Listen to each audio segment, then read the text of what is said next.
Picture a gilded frame hanging on a museum wall, completely empty, for over 3 decades. No painting inside, just bare cloth where a stolen masterpiece used to hang. That frame is real, and it hangs inside the Isabella Stewart Gardner Museum in Boston. Empty since the night 13 priceless masterpieces vanished in just 81 minutes.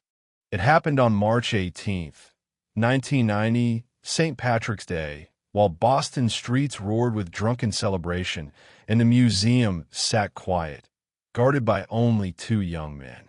Richard Abath was 23 years old, working the graveyard shift alongside his partner, Randy Heston, unaware this ordinary night would become an unsolved American legend.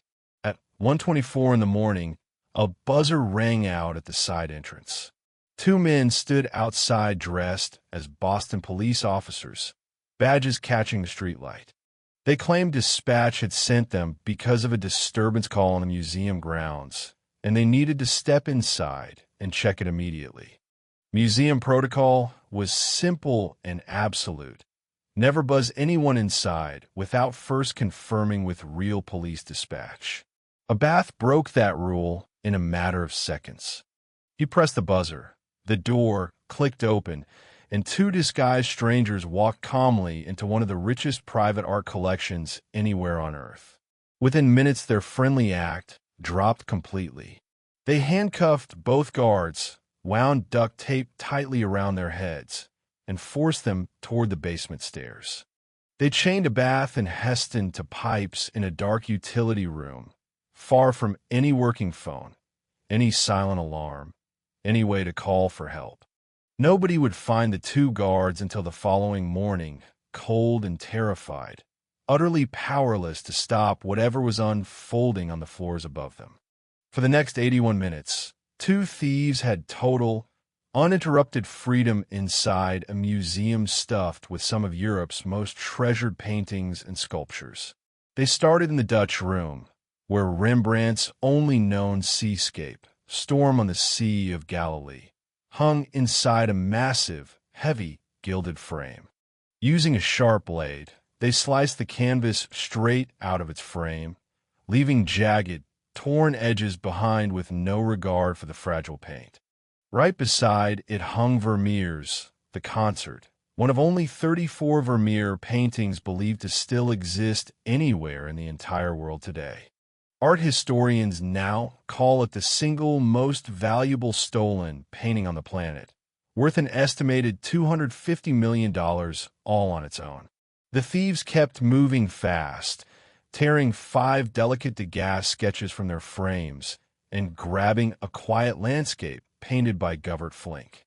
They also pocketed an ancient Chinese bronze beaker, thousands of years old, small enough to slide unnoticed into the pocket of a coat.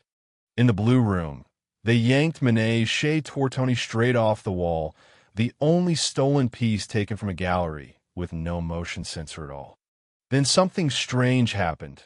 They carefully unscrewed a small bronze eagle finial from atop a Napoleonic flag, but left the flag itself hanging untouched. Investigators later noticed something deeply unsettling about the whole operation. The thieves seemed to already know exactly which rooms had working sensors and which didn't. At 2:45 in the morning, they hauled everything outside in 2 separate trips to a car parked quietly along the rain-slick street outside. They loaded the stolen art inside, climbed in, and drove off into the wet Boston night. Nobody stopped them, and nobody got a clear look at their faces. When morning finally came, museum staff found the 2 guards freezing and dazed in the basement, still bound, still barely able to explain what had happened to them. The director walked upstairs to discover empty, gilded frames on the walls and shredded canvas edges hanging where priceless masterpieces used to be displayed. The final estimate came to roughly $500 million in stolen art, making this the single largest art theft in recorded history anywhere in the world. And to this day, more than 3 decades later, Not one single piece has ever been recovered, and not one person has ever been arrested for it. Here's where the story turns even stranger. Isabella Stewart Gardner, the woman who built this museum a century earlier, left one strict, unbreakable condition in her will. Nothing inside her collection could ever be moved, sold, replaced, or rearranged in any way. The museum had to stay frozen exactly as she'd left it. So when the paintings vanished, the museum made an unusual choice. They kept the empty frames hanging exactly where the stolen paintings used to be displayed. A quiet, aching promise that someday, somehow, those stolen paintings might actually come home to the very same gold borders they were once cut from. The FBI opened an investigation that's now become one of the longest-running, most expensive art theft cases in the entire Bureau's history. For years, agents chased leads through Boston's tangled criminal underworld, following whispers, informant tips, and one dead-end rumor after another. Some investigators believe the heist connected somehow to Whitey Bulger's organized crime network, though Bulger himself always firmly denied any involvement whatsoever. In 2010, a Connecticut mobster named Robert Gentile suddenly became the FBI's leading person of interest in the entire cold case. Agents dug up his backyard using ground-penetrating radar, hoping to find buried paintings hidden somewhere beneath the soil. Instead, they found something else entirely. A handwritten list in Gentile's own shaky writing, naming every piece of stolen artwork alongside rough black market prices for each one. Gentile denied any involvement right up until the day he died in 2021, carrying whatever secrets he knew straight into the grave. In 2013, the FBI made a genuinely stunning public announcement. They believed they had finally identified the thieves behind the entire operation. A regional criminal organization with ties stretching between Boston and Philadelphia, agents explained, was almost certainly responsible for planning the heist. But both suspected men, they admitted quietly, were already dead, and the trail leading toward the actual missing paintings had gone completely cold. The museum still offers a $10 million reward, no questions asked, for any information leading to the art's safe, quiet return.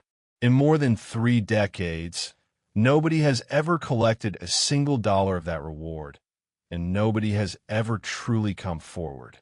Every year on March 18th, museum staff quietly mark the anniversary of the theft, remembering a strange night nobody has ever fully explained. Every single day, tourists walk right past those same empty frames, staring at gold borders wrapped around nothing but blank, waiting cloth. Somewhere out there, maybe locked inside a storage unit, maybe hanging in some private collector's hidden room, a stolen Vermeer might still exist. Or maybe it doesn't exist at all anymore. Maybe it was quietly destroyed the moment it became too dangerous for anyone to try selling. Nobody knows for certain. Not the FBI, not the museum's own curators, not anyone who spent 34 long years chasing this exact case. The frames are still hanging there tonight, still empty, still waiting patiently. And somewhere out in this world, so is the truth. If mysteries like this one, vanished masterpieces, buried secrets, cases nobody has ever cracked, pull you in the way they pull us, subscribe for the next one.